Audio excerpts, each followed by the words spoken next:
Hello and welcome back to Grammarly Yours. This is Jomar and I've got a short lesson for you.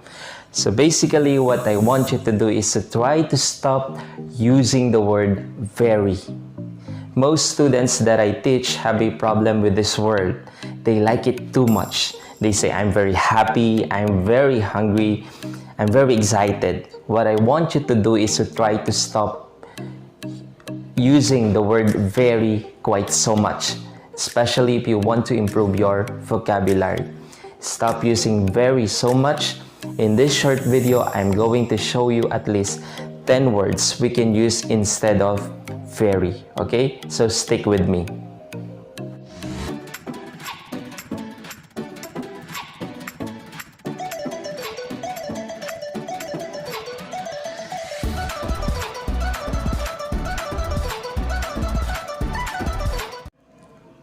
Okay, the first one, instead of using very easy, this test is very easy, learning English is very easy, don't use very easy. Try using effortless, okay? This test was effortless. I didn't have to put in any effort to pass this test. It was really easy. It was effortless, okay? Effortless, very easy. The second one, very angry. Instead of using very angry, try using furious, okay? Furious, very angry. I did something to make my friend furious. He lost lots of money the other day. He was furious, okay? Instead of saying very angry, you may use furious. Okay, let's continue with the next. Instead of using very beautiful, try using gorgeous, okay? The view from my room is gorgeous. The view from my window is gorgeous instead of very beautiful, okay? That woman is very beautiful. That woman is gorgeous. The view here is gorgeous, not very beautiful, okay? Don't use very, instead use gorgeous. It means the same. Okay, the fourth one, instead of using very big, we might say huge, okay? Huge or massive. Huge or massive both mean very big. That building is huge. That sports stadium is massive. So many people can go inside that sports stadium. It's massive. That mountain is huge, okay? Very big, we can use massive or huge. Okay, what about if something is very boring? Okay, very boring. A really advanced word we can use here is monotonous. Okay, monotonous is something that is so boring. You don't want to carry on. You're doing the same thing. Maybe you work in a factory, summer or an all day. You're just doing the same thing. It's a monotonous job. Very boring. Let's say you read the same page 100 times. It's very monotonous.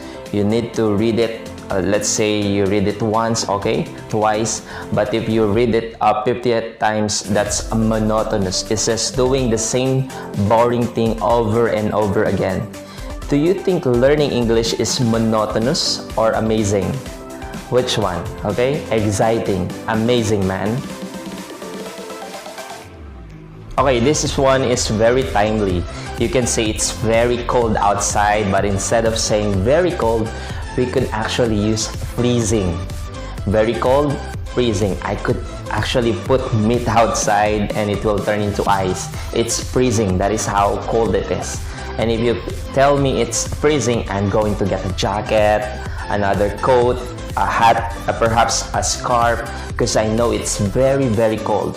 You don't have to say very cold. You can use freezing. Okay, now on a happier note, what about when something is very funny? Okay, if something is very funny, we can say hilarious. Okay, hilarious. He's hilarious. That comedian is funny, man. He's a funny man who tells jokes.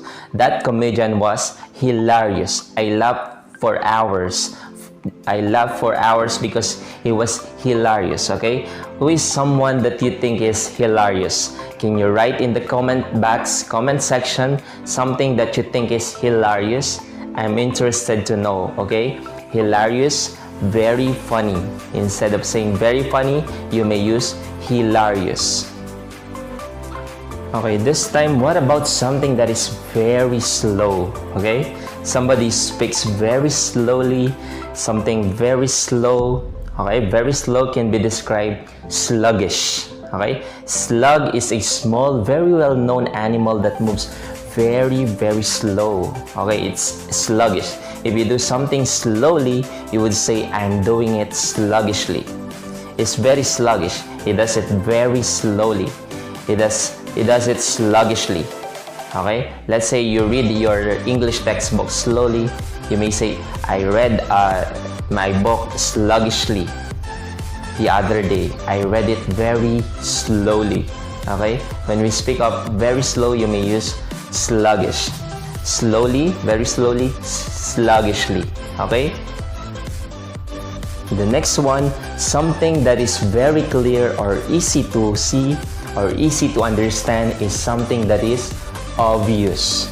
Very clear, very easy to understand. You may say it was obvious. You know, he asked me, do you understand? And I said, of course, I understand. It's obvious. You know, if I say 1 plus 1 is 2, you might well say, duh, that's obvious, okay? It's obvious. If I look at the sky and it's full of dark rain clouds and I say, I think it's going to rain, my friend might say, yeah, obviously.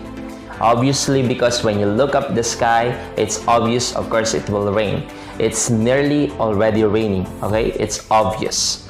When we speak of very clear, easy to understand, it's obvious.